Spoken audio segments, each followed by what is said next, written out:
സുജാതൻ, ഈ നിയമസഭാ തെരഞ്ഞെടുപ്പിൽ നമ്മൾ കാണുന്ന ഒരു പ്രത്യേകത,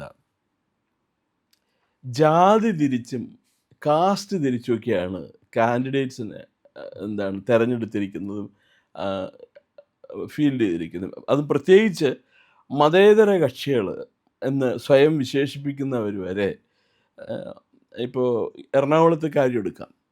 എറണാകുളത്ത് വളരെ കൗതുകകരമായിട്ടുള്ള കാര്യം, രണ്ട് ഈ ഇടതുപക്ഷ മുന്നണിയും പിന്നെ കോൺഗ്രസ് മുന്നണിയും ലാറ്റിൻ കത്തോലിക്ക സമുദായത്തിൽപ്പെട്ട കാൻഡിഡേറ്റ്സിനെയാണ് എറണാകുളം മണ്ഡലത്തിൽ നിന്ന് ഫീൽഡ് ചെയ്തിരിക്കുന്നത്. അതിനൊരു അപവാദമാണ് NDA. അവർ ഒരു ഹിന്ദുവിനെയാണ് ഫീൽഡ് ചെയ്തിരിക്കുന്നത്, PR ശിവശങ്കർ പറഞ്ഞിട്ട്. ഇതെന്തായത്? ഇതിൻ്റെ സാധ്യത എന്തായിരിക്കും? എറണാകുളത്ത് സ്ഥിരം ഇപ്പോൾ വർഷങ്ങളോളായിട്ട്, അല്ലെ ദശാബ്ദങ്ങളായിട്ട്, ഈ ലാറ്റിൻ സമുദായത്തിൽപ്പെട്ട ഒരാൾക്ക് മാത്രമേ ജയിക്കാൻ സാധിച്ചിട്ടുള്ളൂ എന്നാണ് പറയുന്നത്. അപ്പോൾ ജയിക്കാനും പിന്നെ അധികാരത്തിൽ വരാനും അതിൻ്റെ പിന്നിൽ പിന്നെ വരാപ്പുഴ രൂപത ചരട് വലിക്കുന്നു. ഓരോ സമുദായത്തിൻ്റെ സമ്മർദ്ദത്തിന് നമ്മുടെ ജനാധിപത്യ കക്ഷികൾ, സെക്കുലറിസം പറയുന്ന കക്ഷികളെല്ലാം വഴങ്ങിക്കൊടുക്കുന്നു. അതിന് ഇപ്പോൾ കമ്മ്യൂണിസ്റ്റ് കോൺഗ്രസ് ഭേദം പോലും ഇല്ല. അവർ ജാതിക്ക് അതെന്ന് പറഞ്ഞാൽ you don't cast your vote, you vote your caste എന്ന് എല്ലാ രാഷ്ട്രീയ പാർട്ടികളും നമ്മളോട് ആവർത്തിച്ച് പറയുകയാണ്. ആ തരത്തിലാണ് എറണാകുളത്ത് നമ്മൾ ഈ അടുത്ത കാലത്ത് കണ്ട ഏറ്റവും ദൗർഭാഗ്യകരമായൊരു സ്ഥിതിവിശേഷം. ഈ തദ്ദേശ സ്വയംഭരണ തെരഞ്ഞെടുപ്പ് കഴിഞ്ഞ ഉടനെ മേയർ തീരുമാനിക്കണം. ഇലക്ഷൻ കാലത്ത് നമ്മൾ കോൺഗ്രസ്സിന് ഭൂരിപക്ഷം കിട്ടിയാൽ കോൺഗ്രസിൻ്റെ ഒരു മുതിർന്ന നേതാവ് KPCC ഭാരവാഹിയായ ദീപ്തി മേരി വർഗീസ് മേയർ അയക്കും. കാരണം സ്ത്രീകൾക്കാണ് അടുത്ത ചാൻസ്. അപ്പോൾ ആ മേയറായി വരുന്നത് ദീപ്തി ആയിരിക്കുമെന്ന് പൊതുവേ ഒരു ധാരണ ഉണ്ടായിരുന്നു, ഒരു ജനങ്ങൾക്കിടയിൽ വോട്ട് ചെയ്യുമ്പോഴും ഒക്കെ. കോൺഗ്രസ്സിന് ഭൂരിപക്ഷം കിട്ടി, UDF വലിയ കക്ഷിയായിട്ടൊക്കെ വന്നു. പക്ഷേ മേയർ ആരാകണം എന്ന കാര്യത്തിൽ കോൺഗ്രസിൻ്റെ തീരുമാനത്തിനേക്കാൾ മുന്തിയ പരിഗണന കോൺഗ്രസ് കൊടുത്തത് ലാറ്റിൻ സമുദായത്തിന്. കാരണം അത് അരമനയിൽ നിന്ന് പിതാവ് വിളിച്ചു പറയുന്നതിന് അപ്പുറത്തേക്ക് ചിന്തിക്കാൻ പറ്റാതെ വന്നു. അപ്പോൾ അത് വേറെ ആളിന് പോയി. അപ്പോൾ അത് ഈ ദീപ്തിയെ പോലെ ദീർഘകാലമായി കോൺഗ്രസ്സിൽ അധ്വാനിക്കുന്ന ഒരാൾ നിരാശപ്പെടാനുള്ള സാധ്യതയല്ലേ കൂടുതലുള്ളൂ. പക്ഷേ ഉടനെ തന്നെ നിയമസഭാ തിരഞ്ഞെടുപ്പ് വരികയാണ്. അപ്പോൾ ഒരു പരിഗണന കിട്ടുമല്ലോ എന്നില്ലെങ്കിൽ ഏതെങ്കിലും നേതാക്കൾ അങ്ങനെ ഒരു അഷുറൻസ് കൊടുത്തിട്ടുണ്ടാവും അവർക്ക്. അപ്പോൾ അങ്ങനെ അവർ വെയിറ്റ് ചെയ്തു. 1.5 മാസത്തിനകം അടുത്ത നിയമസഭാ തിരഞ്ഞെടുപ്പ് വന്നു. പക്ഷേ നിയമസഭയിലേക്ക് മത്സരിക്കാൻ ദീപ്തിക്കൊരു സീറ്റ് കിട്ടിയില്ല. അതും ഈ ജാതി സമവാക്യത്തിൻ്റെ പ്രശ്നമുണ്ട്. അത് ഞാൻ ഒരിക്കൽ നമ്മൾ സംസാരിച്ചപ്പോൾ സുജാതൻ പറയുകയുണ്ടായി, എറണാകുളത്ത് ഇപ്പം അങ്ങനെ ഒരു സീറ്റ് ഇത് വരികയാണെങ്കിൽ ഈ കൊച്ചിയിൽ ഒരു മുസ്ലിം സമുദായത്തിൽപ്പെട്ട കാൻഡിഡേറ്റ് ആയിരിക്കും വരിക. അദ്ദേഹത്തിന് നോമിനേറ്റ് ചെയ്യുന്നത്, കോൺഗ്രസ് കാൻഡിഡേറ്റിനെ നോമിനേറ്റ് ചെയ്യുന്നത് മുസ്ലിം ലീഗ് ആയിരിക്കും എന്ന് പറയുകയുണ്ടായി. അതേപോലെ തന്നെ വന്നിട്ടുണ്ടെന്ന് തോന്നുന്നു.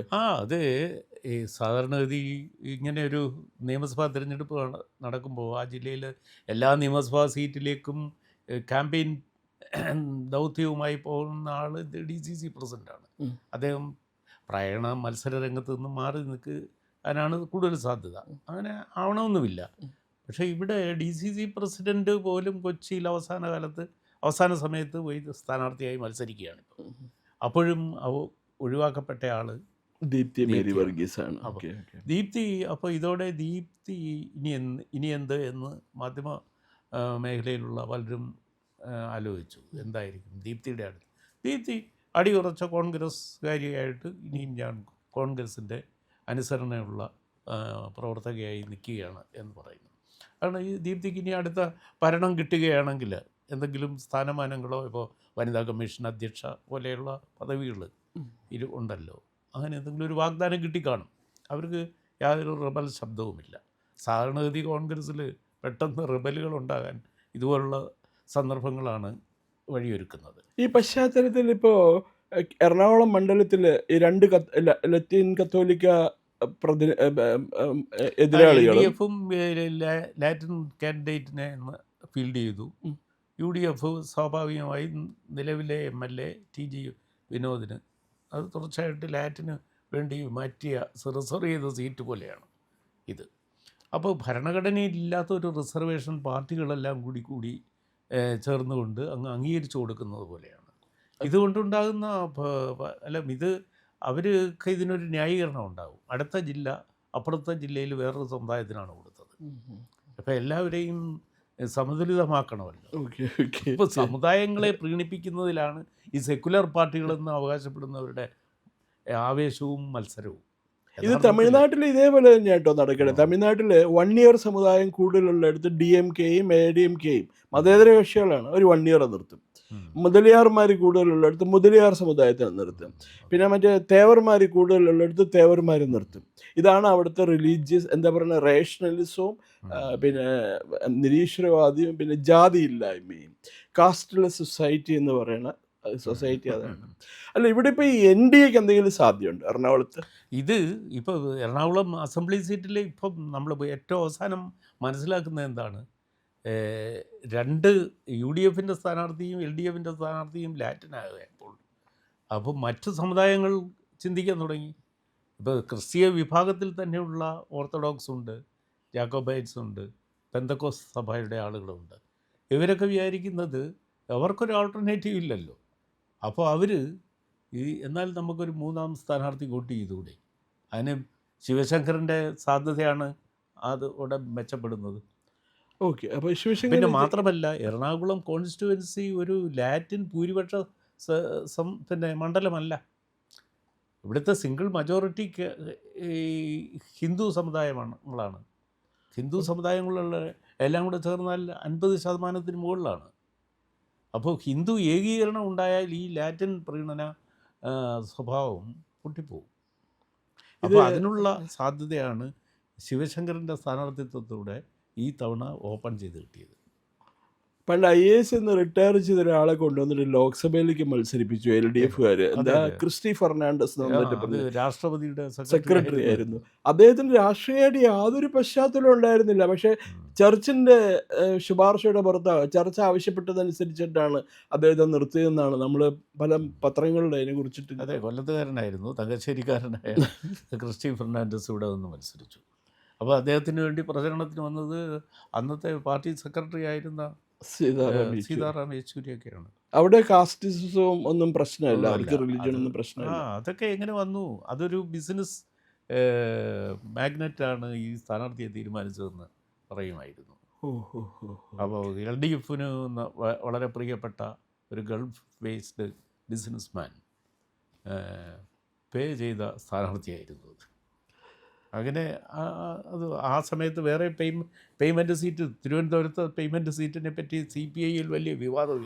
മറ്റേ ബെന്നറ്റ് എന്ന് പറഞ്ഞ മറ്റേ മെഡിക്കൽ കോളേജിൻ്റെ ഉടമസ്ഥൻ. അതെ, സോമർവെൽ മെഡിക്കൽ കോളേജിൻ്റെ. അപ്പം ആ വിവാദം വരികയും അവിടുത്തെ ജില്ലാ സെക്രട്ടറി രാമേന്ദ്രൻ നായർ പാർട്ടിയിൽ നിന്ന് പുറത്താവുകയും ചെയ്തു. അപ്പോൾ പുള്ളി CPIയിൽ നിന്ന് വിട്ട് പുള്ളിക്ക് ഒരു എലിവേഷനാണ് കിട്ടിയത്, CPMൽ പോയി ചേർന്നു. അപ്പോൾ ഇതുപോലെയൊക്കെയുള്ള സംഭവങ്ങൾ ഈ ജാതിയുടെയും മതത്തിൻ്റെയും പണത്തിൻ്റെയും ഒക്കെ പേരിൽ നടക്കുന്ന ജനാധിപത്യ തമാശകൾ. എന്താ ഇതിന് പറയുന്നത്? KG ജോർജിൻ്റെ ഒരു സിനിമയില്ലേ പഞ്ചവടി പാലം. പക്ഷേ അതിന് ഫുൾ ക്രെഡിറ്റ് കൊടുക്കേണ്ടത് നമ്മുടെ വേളൂർ കൃഷ്ണൻകുട്ടിക്കാണ്. അദ്ദേഹത്തിന് അതിനുള്ള അംഗീകാരം കിട്ടിയിട്ടില്ല എന്ന് തോന്നുന്നു.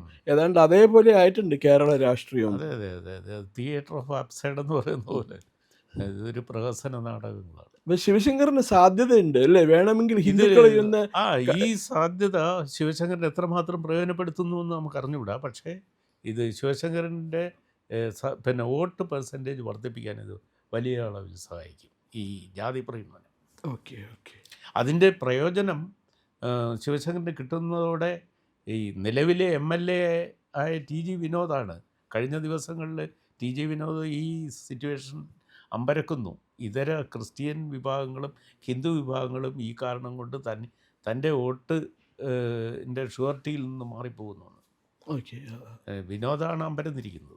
പ്രിയപ്പെട്ട പ്രേക്ഷകരെ, ഞങ്ങൾ ഇന്ത്യ ലൈവ് പതിപോലെ നമ്മൾ പറയുകയാണ്, മാധ്യമങ്ങളിൽ വരാത്ത മറ്റു മാധ്യമങ്ങൾ പറയാത്ത വാർത്തകളാണ് നിങ്ങളുടെ മുന്നിലേക്ക് കൊണ്ടുവരുന്നത്.